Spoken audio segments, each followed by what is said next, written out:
নমস্কার বন্ধুরা, শিল্পী কিচেনে আপনাদের স্বাগত। আমি আজকে বাসমতি চালের জিরা রাইস করব। তো প্রথমে দেখো চাল নিয়েছি, এখানে আমি হাফ কিলো চাল নিয়েছি। সেই চালটাকে ভালো করে আমি ধুয়ে নিচ্ছি।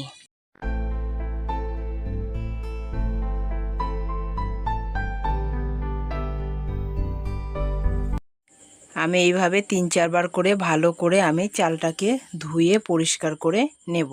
যখন দেখবে চালের গা থেকে নোংরাটা বেরিয়ে গেছে, ভাববে চালটা পরিষ্কার করে ধোয়া হয়ে গেছে। এবার জলটাকে ফেলে দেব।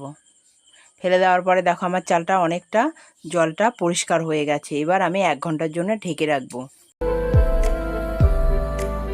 গ্যাসটা জ্বালিয়ে নিয়েছি। এখন কড়াই বসিয়ে দিয়েছি। কড়াইয়ে আমি বাড়িতে গোলমরিচের গুঁড়ো করব, তার জন্য গোলমরিচগুলো আমি ভালো করে গরম হয়ে গেছে কড়াই, এবার ভেজে নিচ্ছি।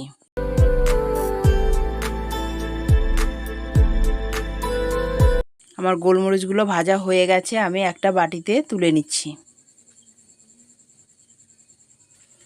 এরপরে গ্যাসে আমি ছোট হাঁড়িতে আমি জল নিয়ে এবার গ্যাসে চাপিয়ে দিয়েছি। এবার ঢাকনা খুলে দেখে জলটা হালকা গরম হতে লেগেছে। এর মধ্যেই দিয়ে দেব এখন আমি এলাচ, দারচিনি, লবঙ্গ দিয়ে দিচ্ছি। এরপরে দিয়ে দিচ্ছি পরিমাণ মতো লবণ। এরপরে দিয়ে দেব, আমার কাছে সাদা তেল ছিল না তাই আমি সরিষার তেল দিয়েছি। এবার ঢাকনা দিয়ে ঢেকে দিচ্ছি। এবার ঢাকনাটা একটু নামিয়ে জলটাকে নাড়িয়ে নেব। দেখো জলটা আমার অনেকটা ফুটে গেছে। এই জলের মধ্যে এখন আমি বাসমতি চাল যে 1 ঘন্টা আগে ভিজিয়ে রেখেছিলাম সেই চালটা এবার জলের মধ্যে ছেড়ে দিচ্ছি।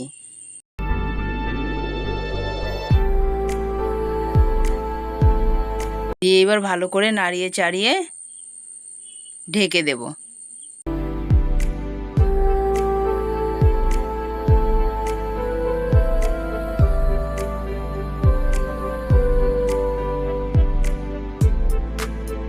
এরপরে কিছুক্ষণ পরে ঢাকনাটা নামিয়ে আবার একটু ভালো করে নাড়িয়ে নেব, যে ভাতগুলো কতটা হয়েছে চালটা সেদ্ধ।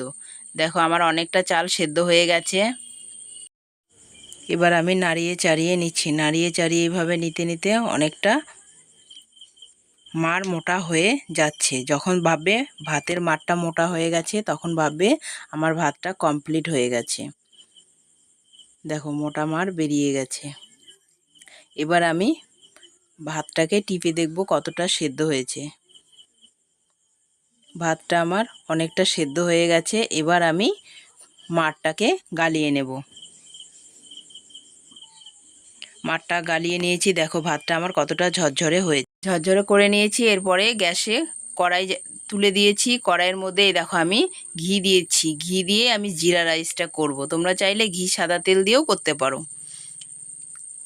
ঘি দিয়েছি, আমার কড়াই গরম হয়ে গেছে। এরপরে ঘি দেওয়ার পরে তেজপাতা, 2টো শুকনো লঙ্কা, জিরা রাইস করব তার জন্য জিরে না দিলে হয়, জিরেটাকেও দিয়ে দিলাম আমি ফোড়নে।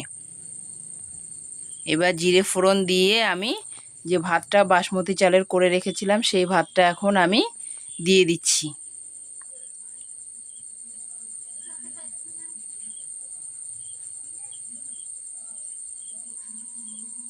এবার ভালো করে নাড়িয়ে নেব। ভাতটাকে ঘিয়ের সঙ্গে নাড়িয়ে চাড়িয়ে নেব।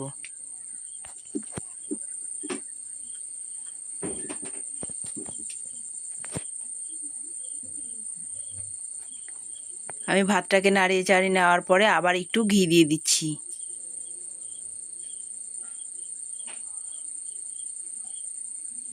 ঘি দিয়ে আবার ভালো করে নাড়িয়ে নেব।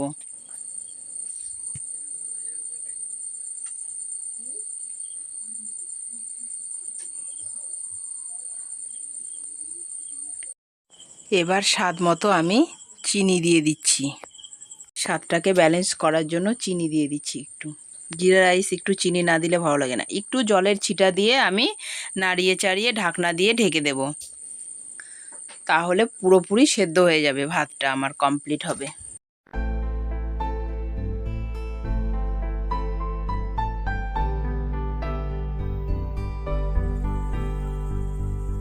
এবার নাড়িয়ে চাড়িয়ে নেওয়ার পরে কিছুক্ষণের জন্য ঢাকনা দিয়ে ঢেকে দিচ্ছি। দেওয়ার পরে এবার আমি ঢাকনাটাকে আস্তে উঠিয়ে নেব।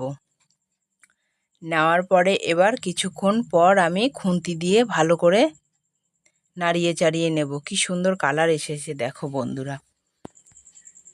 আমার মতো করে বানিয়ে খাবে, খেতে দুর্দান্ত লাগে বন্ধুরা। আমি যে আগে থেকে গোলমরিচটা ভেজে নিয়েছিলাম সেটা শিলনোড়ায় বেটে নিয়েছি।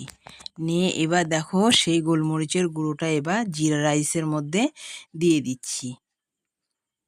দুর্দান্ত গন্ধ বেরিয়ে গেছে বন্ধুরা। এবার ভালো করে নাড়িয়ে চাড়িয়ে নেব।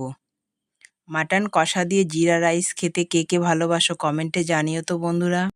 আমার ছেলে জিরা রাইস খেতে চেয়েছে। দুপুরে ওর বাবা মাটন এনেছিল, সে মাটন কষা দিয়ে জিরা রাইস খাবে। সেই জন্য ছেলে বলছে মা একটু জিরা রাইস করো না। তো জিরা রাইসটাই তোমাদের সঙ্গে শেয়ার। এবার কিছুক্ষণের জন্য ঢাকনা দিয়ে ঢেকে দেব। আমার জিরা রাইসটা কমপ্লিট হয়ে গেছে। এবার একটা থালার মধ্যে আমি নামিয়ে নিচ্ছি। আমি মাটন কষা করে রেখেছি, তোমাদের সঙ্গে শুধু জিরা রাইসটা শেয়ার করেছি। তোমরা যদি চাও মাটন কষা রেসিপি জানতে চাও তাহলে কমেন্টে জানিও। এই জিরা রাইসের রেসিপিটা যদি তোমাদের ভালো লেগে থাকে লাইক করো, কমেন্ট করো, আর বন্ধুদের সঙ্গে প্রচুর প্রচুর শেয়ার করো। আবার অন্য কোনো রেসিপি নিয়ে আসবো, আবার অন্য একটা ভিডিওতে। ততক্ষণ ভালো থাকবেন, সুস্থ থাকবেন। নমস্কার বন্ধু।